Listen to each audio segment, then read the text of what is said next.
Bonjour mon ami, c'est Lucila Léon Félix, coach en stratégie financière et business.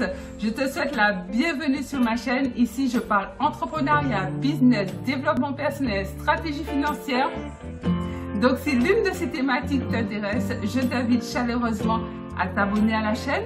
Tu peux également cliquer sur la petite cloche en bas à droite. Comme ça, tu seras averti par notification à chaque fois que je mettrai en ligne l'une de nos nombreuses vidéos hebdomadaires qui t'apportent du bon contenu en termes de mindset, stratégie financière pour upgrader ta vie et surtout, par-dessus tout, t'aider à atteindre ce niveau de sérénité, de bien-être et de sécurité auquel tu aspires.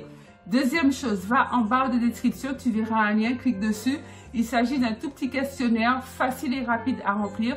Une fois que tu l'as rempli, je t'offre une demi-heure de coaching stratégique gratuit avec toi pour mettre en place tes premières actions, tes premiers objectifs pour booster ta vie, pour l'upgrader et surtout pour vivre de manière très concrète la vie de tes rêves. Sans plus tarder, entrons dans le vif du sujet. Je vais te lister 9 facteurs et si tu fais l'un d'eux ou plusieurs d'entre eux, c'est que tu gères mal ton argent. Donc je t'invite à redresser la barre, reprendre tes finances en main et arrêter de faire ces choses parce que lorsque tu gères mal ton argent, lorsque tu gères mal tes finances, tu rentres dans l'engrenage de la pauvreté. Et quand je dis pauvreté, c'est pas forcément être SDF, mendier dans la rue, pas du tout.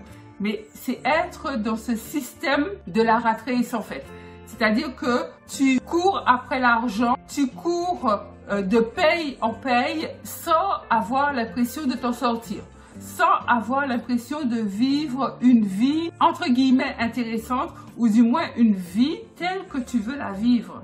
Et ça, c'est super intéressant parce que quoi que tu fasses, quel que soit ton secteur d'activité, que tu sois CEO, que tu sois salarié, que tu sois ton propre patron, que tu sois consultant, que tu sois en profession libérale, à la fin de la journée, ce qui compte, c'est que tu vives une vie épanouissante, que tu vives au quotidien la vie que tu aspires réellement à vivre, la vie de tes rêves. Lorsqu'on parle de la vie de ses rêves, en fait, il ne s'agit pas d'être sur une plage avec des cocotiers, du sable fin, à siroter une pina colada. Ce n'est absolument pas ça. La vie de ses rêves, c'est avant tout une vie épanouissante. À faire dedans des activités que tu aimes, entouré de gens que tu aimes. C'est pas plus compliqué que ça. Et souvent, bien trop souvent, l'argent c'est un frein. L'argent est un facteur qui nous empêche de vivre la vie de nos rêves. Tu gères mal ton argent si premièrement, tu es toujours à découvert. Tu es toujours dans le rouge à la banque. Tu vas de découvert en découvert. Tu ne sais pas comment t'en sortir. Ton banquier t'appelle sans cesse et tu es stressé par ton compte en banque. Et tu es stressé par ton compte en banque. C'est une situation qui est dangereuse pour tes finances à plusieurs niveaux. Premièrement, tu payes plus parce que forcément, plus tu as découvert et plus tu as des agios. En plus, tu as des malus auprès de la banque parce qu'il faut savoir que la banque note chacun de ses clients. Lorsque tu viendras la voir, c'est ce que je te souhaite pour qu'elle t'accompagne sur un investissement, sur un bien que tu voudrais acheter pour pouvoir le mettre en location ou créer ta propre structure par exemple, eh bien, si tu as un malus dans ses livres, elle ne va pas te prêter d'argent.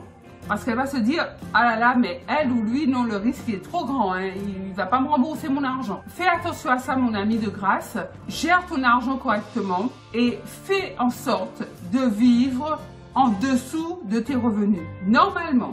Donc, si tu suis mes vidéos, si tu connais un peu les stratégies et les enseignements que je donne ici sur cette chaîne et également à mes clients, c'est que tu dois dépenser la moitié de tes revenus. Et l'autre moitié doit être placée dans plusieurs compartiments parce que les finances et la maîtrise des finances, c'est de la stratégie, ce n'est pas de l'à peu près.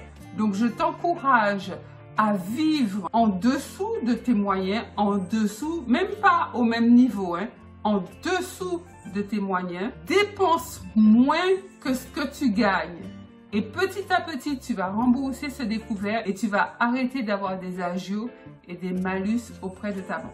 Deuxième chose, tu gères mal ton argent si tu es un adepte des prêts conso. Alors là, les prêts conso, mon ami, c'est des gens qui sont en permanence dans la recherche de satisfaction de leurs besoins immédiats, de leurs envies du moment.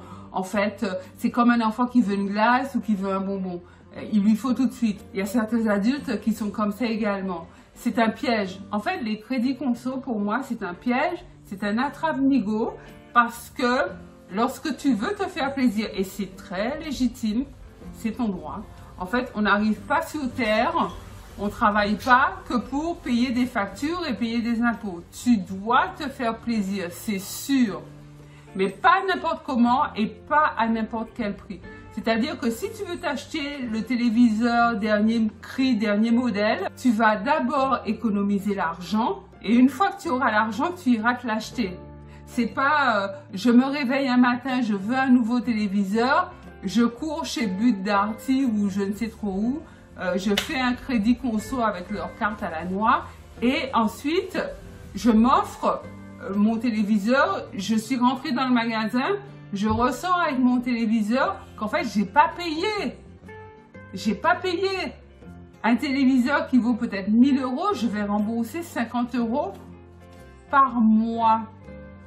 Ça veut dire que grosso modo, tu vas mettre genre 2 ans pour rembourser le téléviseur. C'est pas possible. Je veux dire, économise, mets les 50 € de côté par toi-même, ou 100 € ou plus si tu peux, et quand tu as la somme, tu achètes ton téléviseur. En plus, en économisant pour un téléviseur, par exemple, il va peut-être t'arriver quelque chose, une chose à laquelle tu n'avais absolument pas pensé, mais une urgence, et tu seras bien content ou bien contente de trouver cet argent positionné sur ton compte d'épargne. Troisièmement, tu gères mal ton argent si tu ne fais pas de budget.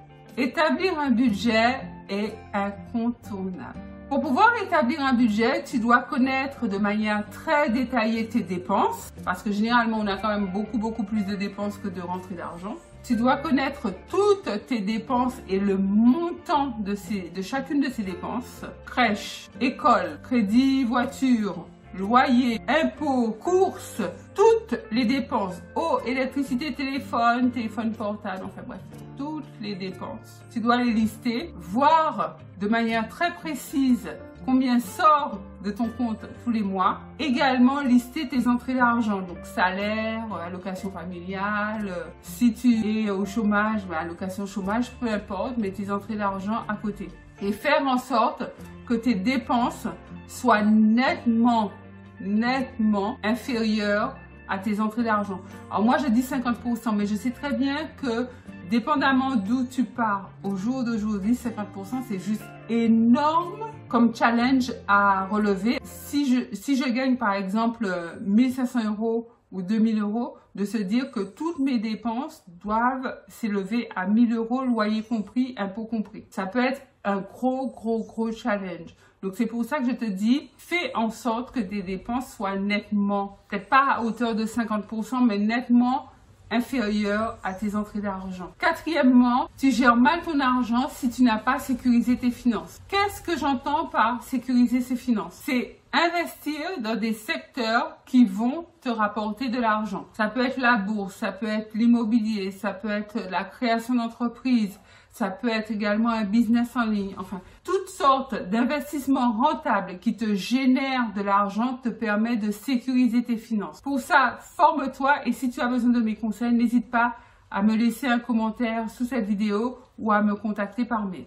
Tu gères mal ton argent si tu n'as pas sécurisé ta famille. L'avenir étant incertain, fais en sorte que tes enfants, voire même les enfants de tes enfants, voire même les générations suivantes, puissent profiter des fruits de ce que tu crées, de tes investissements, de tes business, des entreprises que tu montes. La Bible dit quelque chose qui m'inspire énormément, c'est que l'homme sage laisse un héritage à ses enfants et aux enfants de ses enfants. Tu peux pas partir de l'idée préconçue que tes enfants vont faire leur chemin tout seuls parce que toi, tu t'es faite toute seule. C'est incohérent, ça n'a pas de sens. En fait, toi, tu crées pas pour tes enfants. Tu crées pour apporter de la valeur au monde, tu en tires les fruits, les bénéfices, donc tu monétises tes produits, tes services, tes offres, tu en profites toi. Et ensuite, tu passes la main à tes enfants et tes enfants sont chargés à leur tour de continuer d'apporter de la valeur au monde et de profiter de ces fruits, etc., etc., etc. De génération en génération. Beaucoup d'entreprises, si tu regardes bien, ce sont des entreprises qui sont nées artisanalement et qui sont devenues de grands groupes mondialement reconnus. Il y en a beaucoup en France. Je peux te prendre l'exemple de Vuitton, de Rothschild. C'est des groupes, en fait, qui sont nés, mais vraiment de manière super confidentielle et aujourd'hui, qui sont reconnus à l'échelle mondiale. Donc, toi, tu peux en faire de même si tu as la vision pour le faire. Et ça te permet de sécuriser ta famille du point de vue financier. Tu gères mal tes finances si ton argent dort. Ton argent ne doit pas dormir à la banque ad vitam aeternam. Il y a des gens qui stockent l'argent, qui cumulent l'argent sur des comptes bancaires, des comptes d'épargne. C'est parce qu'ils ne savent pas que l'argent se déprécie. L'argent se dévalue à cause de l'inflation. L'inflation, c'est l'ennemi de ton argent liquide, en fait. Si tu prends 1 000 € d'aujourd'hui, ces mêmes 1 000 € valaient 1 200 € il y a 10 ans. Donc, lorsque tu épargnes, il y a toujours un but à cette épargne. Le but n'est pas de laisser l'argent dormir sur un compte. Jamais, jamais, jamais. Je fais juste une exception pour le petit matelas de sécurité, là, le petit argent que tu laisses de côté au cas où la voiture tombe en panne, le réfrigérateur tombe en panne, quelque chose comme ça. Tous les autres comptes d'épargne doivent avoir une vocation. Faire un investissement, laisser de côté l'argent pour payer les impôts, laisser de côté l'argent pour faire les réparations dans tes biens immobiliers. C'est un argent qui doit avoir une vocation, une destination. Il n'est pas voué à demeurer sur un compte bancaire éternellement. Sinon, tu perds de l'argent littéralement. Et regarde bien le taux d'intérêt de ces produits d'épargne, c'est ridicule, c'est misérable. Misérable. Septièmement, tu gères mal ton argent si tu ne fais pas d'investissement. Donc, c'est un peu lié à ce que je viens de te dire à l'instant. C'est-à-dire que tu dois faire de l'épargne pour pouvoir accéder à l'investissement. Accéder à l'investissement te permettra également de sécuriser tes finances. On en a parlé tout à l'heure. Réfléchis à la niche dans laquelle tu veux investir. C'est très important. Tu as plusieurs niches d'investissement. Tu as plusieurs piliers d'investissement rentables. Il suffit de te former et d'investir dans une de ces niches pour commencer. Et ensuite, tu investis dans d'autres petit à petit. Si tu prends par exemple le pilier de l'immobilier, à ce seul pilier, il y a énormément de niches différentes. Tu as la location nue, la location saisonnière, la location de bureaux partagés, les locaux commerciaux, tu as la colocation, enfin, il y a tellement de niches que tu auras l'embarras du choix pour pouvoir sécuriser tes finances. Huitièmement, tu gères mal ton argent si tu vis au mois le mois, si tu vis au jour le jour,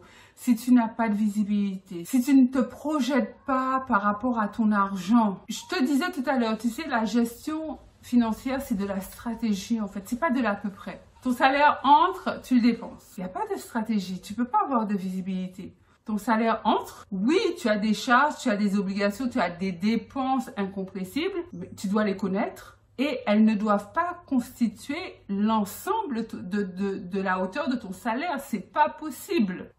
Ton revenu global ne peut pas partir en dépenses. Je ne serai pas plus longue parce que je l'ai déjà évoqué tout à l'heure, mais fais attention à ça. C'est-à-dire que fais en sorte que tes dépenses soient nettement inférieures à tes revenus. Neuvième et dernière chose qui fait que tu gères mal ton argent, c'est que tu n'as pas de matelas de sécurité, je le disais tout à l'heure. Parmi les différents types d'épargne qu'on met sur différents comptes, celle qu'on ne touche pas, c'est celle qui constitue le matelas de sécurité.